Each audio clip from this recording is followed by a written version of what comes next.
Les experts, Jean-Michel Plantet. Les experts consacrés aujourd'hui à la mémoire. Nous recevons Isabelle Vénard. Isabelle Vénard, vous êtes psychologue. Vous avez particulièrement étudié les phénomènes liés à la mémoire. Vous avez créé votre atelier. Ça s'appelle Optimisation Mémoire. C'est une belle association. Et on va parler de la mémoire en ce qui concerne peut-être les jeunes et les moins jeunes. Les jeunes parce qu'il y a une actualité avec la rentrée. C'est vrai que c'est un moment peut-être un petit peu difficile avec un changement de rythme. Est-ce qu'il y a on peut déjà vous dire bonjour d'abord. Isabelle. Bonjour Isabelle. Bonjour. Est-ce qu'il y a une petite astuce, avant on va approfondir, mais juste avant d'approfondir, est-ce qu'il y a des petites astuces pour se remettre un petit peu la mémoire en bon ordre ?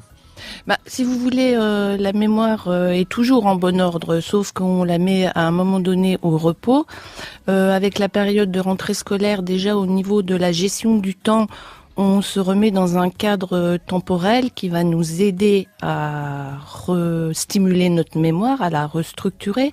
Il y a aussi au niveau des lieux, on va retourner à l'école, retourner au travail, et tous ces repères vont refixer nos processus de mémorisation et nous aider à remettre tout ça en... Voilà, ça se fait presque naturellement, mais bien entendu, on peut aider. C'est aussi pour ça que vous êtes là ce matin. Il y a un numéro de téléphone, bien entendu, c'est le 05 56 19 10 10 pour toutes vos questions, parce que je sais que vous en avez. Et là, on parle effectivement des jeunes, des moins jeunes, parce que la mémoire, ça concerne tout le monde, à tout âge, en fait.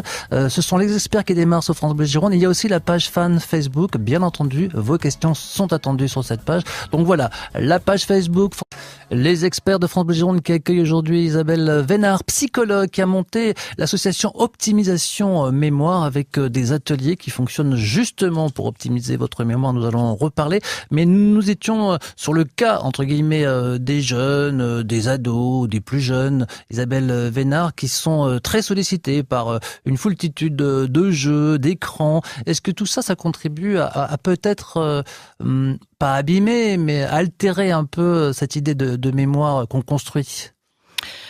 Si vous voulez, ce qui se passe avec cette sollicitation à outrance, on peut dire ça comme ça, c'est que les jeunes n'ont plus le temps de se reconcentrer et d'être attentifs. En fait, ils zappent et ils ne prennent pas ce temps de se poser, d'observer et d'intégrer les informations.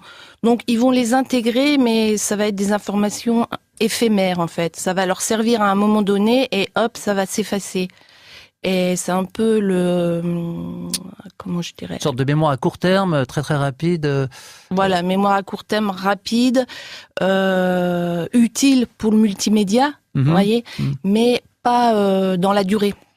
Alors, nous avons Françoise qui est à Ésine et qui nous a appelé avec une question. On va vous laisser la poser vous-même. Bonjour Françoise. Bonjour. Françoise, je vous laisse poser votre question très intéressante à Isabelle Vénard. Alors, moi, je voulais savoir, parce qu'on parle de la mémoire en général, et je sais qu'il y a plusieurs mémoires. Il y a la mémoire olfactive, il y a la mémoire visuelle, il y en a peut-être d'autres. Il y a peut-être la mémoire du toucher pour les non-voyants, je ne sais pas. Mais je voulais savoir justement combien on pouvait dire qu'il y avait de mémoires et comment les entretenir justement les unes des autres. Est-ce qu'on doit les entretenir de la même façon, avec la même importance, voilà. Voilà, c'est très intéressant parce que ça pose bien le débat, Oui, bonjour Françoise, merci. Bonjour, merci pour votre question. Donc, vous avez tout à fait raison. Il existe 5 canaux de mémorisation, 5 sortes de mémoire. Donc, on a la mémoire visuelle. On va mémoriser avec le regard, l'observation. On va mémoriser avec l'oreille. Donc, c'est le son. Et aujourd'hui, on vit dans un monde d'audiovisuel. C'est les deux sens qui sont le plus sollicités avec tous les... dans la vie de tous les jours, voilà. C'est vrai qu'on sort de chez soi, on est déjà sollicité. Un écran, des publicités, des placards, des 3x4 ou des 4x3, enfin voilà. Voilà, et puis tout ce qui est aussi audio, la radio. Bien sûr, voilà. La radio, nous y contribuons. Bien sûr. C'est une bonne mémoire sonore, ça. Ah, c'est gentil, Françoise. Surtout France Bleu. Ouais. Ah, c'est encore plus gentil. Alors, on va garder votre adresse, on va faire plein de choses pour vous, Françoise. Continuez. Donc, alors, mémoire visuelle, mémoire auditive, mémoire olfactive, vous l'avez dit, donc tout ce qui est avec le nez, l'odorat, mémoire gustative, donc le palais, et la mémoire kinesthésique et sensitive, tout ce qui concerne le toucher et le geste. Voilà, on va mémoriser avec ces 5 canaux et ça donne 5 sortes de mémoire. Si je peux me permettre, quand on fait du vélo, c'est qu'on a une mémoire kinesthésique, comme vous avez dit alors. Alors, c'est la mémoire kinesthésique, donc c'est la mémoire du geste, mais c'est aussi, ça s'appelle aussi mémoire procédurale. Apprendre à faire du vélo, du ski, apprendre à faire du piano. Alors, apprendre à faire du piano, on rajoute la mémoire auditive. D'accord, voilà. Comme quoi, souvent, il y a une sorte d'interaction en fait entre différentes mémoires. Oui. Voilà, François, ça vous va comme réponse? Tout à fait. Écoutez, Après, François, je peux juste rajouter un petit élément. Donc, il y a au niveau du temps, il y a la mémoire à court terme et la mémoire à long terme. Ah oui, c'est Voilà. vrai, parce que souvent, les personnes âgées ont une mémoire sur leur passé, mais pas sur ce qui vient de se faire dans les heures ou les minutes qui précèdent. Tout à fait. C'est vrai. Voilà. Alors, J'espère que j'ai répondu. Tout à fait. moi je crois que oui. Moi je crois que Je oui. vous remercie beaucoup. Merci Françoise, passez Au un revoir, bon bonne week-end. journée. Dans une poignée de minutes, c'est Raymond qui nous rejoint, Raymond qui est à Senon, et je vous donne déjà sa question, comme ça vous allez pouvoir cogiter. Isabelle Vénard, doit-elle fréquenter un atelier? La réponse, je l'imagine un peu, mais enfin voilà, à tout de suite sur France. Les experts en compagnie d'Isabelle Vénard, psychologue particulièrement portée sur les problèmes de la mémoire, spécialisée même dans les problèmes de la mémoire, avec beaucoup d'appels au 05 56 19 10 10. Donc je ne perds pas de temps. À ce nom, Raymond qui nous attend. Bonjour Raymond. Bonjour à tous les deux. Bonjour Raymond. Alors, Votre question, voilà, Raymond. Voilà, mon petit problème, c'est que je n'arrive pas à mémoriser ce que mes amis me disent. Par contre, j'ai la mémoire pour certaines choses du passé. Mais ce qu'il y a, c'est que il y a quelques années, je me suis inquiétée parce que maman a eu la maladie d'Alzheimer précoce. Et c'est vrai que là, c'était le cafouillis dans ma tête. Et on m'a dit simplement que c'était nerveux, c'est parce que j'avais trop de choses à gérer, que mon système nerveux n'y arrivait pas. Bon, je suis quand même très nerveuse. Et je voulais savoir s'il faut que je consulte un atelier mémoire parce que... Consulter, c'est peut-être pas le mot. Fréquenter, ça suffira, Raymond, en fait. Voilà. Le fréquenter. Je me trompe de mot, excusez-moi. Non, mais c'est pour dire, voilà. pour être moins dramatique. C'est ce que je disais ça, Raymond. Voilà.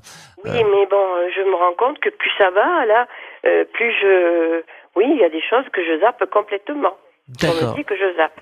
Bon, écoutez Raymond, moi ce que je pense à travers ce que vous venez de dire là, déjà compte tenu de votre passé familial et personnel, vous avez déjà une très très forte appréhension. Avec cette appréhension, vous avez une énorme angoisse. Et en fait, si vous voulez, l'angoisse et la mémoire font vraiment très mauvais ménage. Donc plus vous allez être angoissé, plus vous allez avoir des problèmes de mémoire. Il faut essayer de vous détendre, de vous trouver des activités où vous allez pouvoir vous recentrer sur vous et dédramatiser. C'est pas parce que Alzheimer est dans votre famille que vous allez l'avoir. Voilà. Vous voyez, il faut vous détacher un peu de tout cet aspect anxiogène. Mais ça fait peur. J'ai vu comment maman a terminé, quoi. Ben, je comprends bien, Raymond, je comprends bien, mais... C'est dans l'âge. Oui. Alors, c'est ça aussi. Mais est-ce que la solution, c'est pas justement parce qu'en fréquentant un atelier, comme on le disait, c'est aussi rencontrer d'autres personnes, créer du lien, et ça recrée peut-être une forme de sérénité qu'on a perdue? Oui, Jean-Michel, c'est ça. L'atelier va vous permettre, je pense que ça vous ferait le plus grand bien, va vous permettre de faire des connaissances, d'avoir une vie sociale, parce que j'espère que vous vous désocialisez pas. J'espère que vous vous isolez pas parce que souvent. Non. Écoutez, c'est très bien. Donc déjà. Non, j'ai des amis. Voilà. Non, oui, là enfants, c'est très important. Non. Oui. Non. Bon, je suis seule, mais je veux dire que j'ai des amis. Voilà, il faut sortir, conserver. Féminin autour de moi. Non. Voilà, faut être entouré, avoir des activités, tout ça, ça vous fait travailler votre mémoire. Et venir passer un bon moment dans un atelier, c'est faire des connaissances, c'est échanger avec d'autres personnes qui ont peut-être les mêmes appréhensions, et puis trouver comment s'en débarrasser, les mettre de côté. Oui, un atelier mémoire vous ferait du bien. Voilà Raymond, voilà la réponse qu'on pouvait vous apporter ce matin. J'espère qu'on vous a un petit peu rassuré. Merci beaucoup. Et puis restez avec nous. Merci beaucoup Raymond. Merci. C'est Yvette que nous accueillons maintenant, elle est à Ésine. Bonjour Yvette. Bonjour. Alors Yvette, votre problème est tout simple, vous. Allez-y, je vous écoute. Enfin, nous vous écoutons, c'est Isabelle qui vous écoute en fait. Je n'arrive pas à trouver les noms des gens. Même mes enfants, je dois dire, même si je l'ai en face, je dois dire 2 ou 3 noms avant de celui-là. Et les noms de rue, je peux diriger quelqu'un sur un plan, mais je ne peux pas dire parler de quel nom, rue qui passe. Voilà, donc en fait vous avez une mémoire, je vous permets de vous couper, Isabelle, vous aviez parlé, c'est vous l'experte, mais un peu plus dans l'espace que sur les noms, quoi, finalement, c'est ça, hein? Oui, bonjour Yvette. Oui. Bon, écoutez, ce qu'il faut que vous sachiez, c'est qu'on a différentes sortes de mémoire. Alors, il y a des personnes qui vont mémoriser les chiffres, d'autres qui vont mémoriser les noms. Et bon, alors déjà, vous devez pas avoir la mémoire des noms. Et c'est plutôt le nom que vous retrouvez pas ou vous reconnaissez pas le visage, parce que c'est. Si, je reconnais le visage. Vous le reconnaissez, oui. Oui. Même mes enfants qui sont chez moi, j'avais 6 enfants, hein. Mais je devais dire 2-3 noms avant de tomber sur le bon. D'accord, mais ça fait longtemps ou ça a toujours été? Ça fait longtemps. Ah, ça a toujours été. Oui, à peu près, oui. Bon, bah écoutez, pourquoi voulez-vous que ça change? Oui. Alors, Yvette, je vais vous rassurer tout de suite. Moi, j'ai 2 enfants. Une fois sur 2, je prends l'un pour l'autre. Enfin, en tout cas, au moment de dire le nom, je me rends bien compte que je me suis trompé, donc je me reprends tout de suite. Mais je crois que ça arrive à beaucoup de monde, ce que vous racontez, Yvette. Ah en oui, fait. tout à fait. Vous n'êtes pas la seule, hein, je peux vous rassurer. Et si ça a toujours été, pourquoi voulez-vous que ça change aujourd'hui? Sauf que vous êtes plus sensibilisé à la mémoire et ça vous angoisse. Mais si oui, un peu, oui. Oui, non, mais écoutez, ça arrive à tout le monde et. Mais les noms des rues non plus. Alors les noms des rues. Je peux faire un schéma par où c'est qu'il faut passer, mais j'arrive pas à dire le nom des rues. D'accord, mais c'est parce que pour vous le nom de rue n'évoque rien ou parce que ça vous intéresse pas. Pour mémoriser, il faut être intéressé aussi. Donc moi, la petite stratégie que je peux vous donner, c'est soit mettre en scène ou associer le nom d'une rue à quelqu'un que vous connaissez, à quelque chose que vous avez vécu, à donner du sens au nom de cette rue et vous verrez, vous allez la mémoriser très vite. Mais j'ai eu un AVC. Et c'est encore pire depuis ce moment-là. Ah ben c'est sûr que l'AVC, après ça dépend le niveau de l'AVC, ça dépend les difficultés que vous avez eues, mais c'est sûr que l'AVC, comment je dirais? C'est un moment à surmonter. Effectivement, il y a une perte de toute façon d'office de mémoire à un moment donné. Hein, voilà, et il faut la retravailler votre mémoire. C'est aussi, il faut avoir cette notion d'effort et de travail. C'est pas forcément toujours agréable, et c'est pour ça que les ateliers mémoire vont venir donner cette pointe de joie. Je participe à un atelier de mémoire. Oui, ben très bien, et ça vous fait du bien. Ah oui, quand même, oui. Eh ben écoutez, voilà, et vous allez voir, à terme, vous allez réussir à mémoriser le nom des rues. Voilà Yvette, merci beaucoup en tout cas pour votre appel. C'est très précieux d'avoir toutes ces informations qui nous viennent d'Yvette et peut-être dans quelques secondes, même certainement de Anne qui nous attend à Bordeaux. À tout de suite, juste après ceci. Les experts, et nous retrouvons Anne qui patiente à Bordeaux. Bonjour Anne. Bonjour à tous. Alors Anne, vous avez une question un peu spéciale, oui, très intéressante. Oui, c'est un peu particulier. Très intéressant, allez-y. Sur le moment, je croyais que on me blaguait, mais plus j'y réfléchis, plus je me dis ça veut certainement dire quelque chose. Il se trouve que mon frère, un jour en discutant avec lui très sérieusement, me dit de toute façon, moi avant 15 ans, je me souviens plus de rien. Et un jour, mon fils me l'a dit aussi. Et en vous écoutant ce matin, je me suis dit, il y a certainement, ça peut certainement dire quelque chose. Sur l'instant, je me suis dit, bon, on me taquine, et puis voilà. Et est-ce que ça veut dire quelque chose? Avant 15 ans, donc. Oui. Avant 15 ans. Oui, bonjour Anne. Bonjour.